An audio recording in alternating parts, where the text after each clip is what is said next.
sustaining, that they don't have any, that they could be about anything. And then you don't argue with them. You simply point out that these are not valid ways of thinking about anything, because you could use the very same tricks to sustain something which was manifestly fraudulent. And in fact, what fascinates me is that a lot of the tricks they have their counterparts with con artists.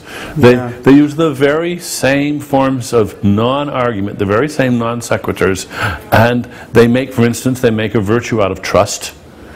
And as soon as you start exhibiting any suspicion of the con man who's about, he gets all hurt on you and plays the hurt feelings card and reminds you how wonderful taking it on faith is, and how I mean, there aren't any new tricks. These tricks have evolved over. And one could add the production of bogus special effects as well, which is one of the things that completely convicts religion of being fraudulent. The belief in the miraculous. The same people will say, well, Einstein felt a spiritual force in the universe, when he said the whole point about it is there are no miracles. There are no changes in the natural order. That's the miraculous thing. They're completely cynical about claiming him.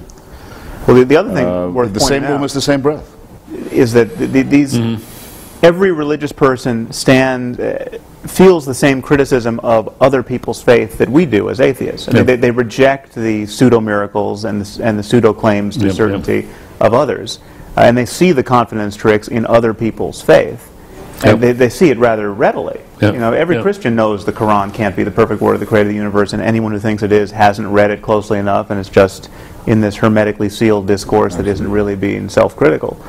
And I think we're on very strong. We make a very strong case when we point that out, and point out also that whatever people are experiencing in church or in prayer, no matter how positive, the fact that Buddhists and Hindus and Muslims and Christians are all experiencing it proves that it can't be a matter of the divinity of Jesus or the unique sanctity of the Quran, or because there's 17 different ways of getting there. By the way, on that, a tiny point. It's not. I hope not a digression. It's useful bearing that in mind too when you get, as I did this morning on ABC News, the question, well, wouldn't you say religion did some good in the world? I mean, there were good people. You never don't get that argument. And by the way, there's no reason why one shouldn't. We say, well, yes, I have indeed heard it said that Hamas provides social services in Gaza. And I've even heard it said that Louis Farrakhan's group gets young black men in prison off drugs. I don't know if it's true. I'm willing to accept it might be. It doesn't alter the fact that the one is a militarized terrorist organization with a fanatical anti-Semitic ideology, and the second is a racist crackpot cult. And the other, I have no doubt that Scientology gets people off drugs too. But my insistence always with these people is, if you will claim it for one, you must accept it for them all. And the other move you can make there, because if you don't, it's flat out dishonest. You can invent an ideology which, by your mere invention in that moment, is obviously untrue, which would be quite useful if propagated to billions. I mean, you could say, this is my new religion. Teach people to demand that your children study science and math and economics and all of our terrestrial disciplines to the best of their abilities. And if they don't persist in those efforts, they'll be tortured after death by 17 demons. This would be extremely useful, and it would be far more useful than Islam, propagated to billions. And yet, what are the chances that the 17 demons exist? Zero. There's a slipperiness too, isn't there, about one way of speaking to sophisticated intellectuals and theologians, and another way of speaking to congregations, and above all children. And I think we've all of us been accused of going after the easy targets of the Jerry Falwells of this world and ignoring the sophisticated professors of theology. And I mean, I don't know what you feel about that, but one of the things I feel is that the sophisticated professors of theology will say one thing to each other and to intellectuals generally, but will say something totally different to a congregation. They'll talk about miracles, they'll talk about... Well, they won't talk to a congregation.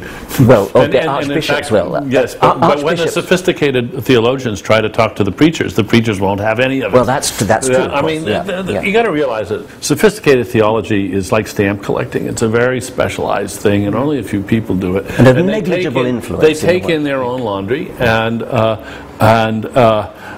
they get all excited about some very arcane details, and their own religions pay almost no attention to what they're saying. A little bit of it does, of course, filter in, but it always gets beefed up again for general consumption, because what they say in their writings, at least from my experience, is eye-glazing, mind-twisting, very subtle things which have no particular bearing on life. Oh, no, I must insist. I must say a good word here for Professor Alistair McGrath, who in his attack on Richard said it's not true, as we've always been told, and most Christians believe, that Tertullian said, credo quae absurdum, queer absurdum, I believe it because it's ridiculous. No, it turns out, I've checked this now, though I don't know this from McGrath, that in fact Tertullian said the impossibility of it is the thing that makes it the most believable. That's a well-worthwhile distinction, I think. And very useful for training one's mind. Very useful for training one's mind in the fine points. It's the likelihood, in other words, that it could have been made up, is diminished by the incredibility of it. Who would try and invent something that was that unbelievable? That actually is, I think, a debate perfectly well worth having. What I say to these people is this: you're sending your email or your letter to the wrong address. Everyone says, let's not judge religion by its fundamentalists. All right. Take the Church of England. Two of whose senior leaders recently said that the floods in North Yorkshire were the result of homosexual behaviour. Not in North Yorkshire, presumably, but probably in London, I think they're thinking. But God's aim is a little off. One of these, the Bishop of Carlisle, is apparently about to be the next Archbishop of Canterbury. Now, this is extraordinary. This is supposed to be the mild and reflective and thoughtful and rather, troubled church, making fanatical pronouncements. Well, I want to hear what Alistair McGrath is going to write to the Bishop of Carlisle, not to me. Is he going to say, my Lord Bishop, do you not realize what a complete idiot you're making of yourself and of our church? Did he do this? If he did it in private, I'm not impressed. He has to say it in public. The Bishop of Carlisle backtracked. I will judge the church by the statements of its bishops. I think I'm allowed to. Yeah.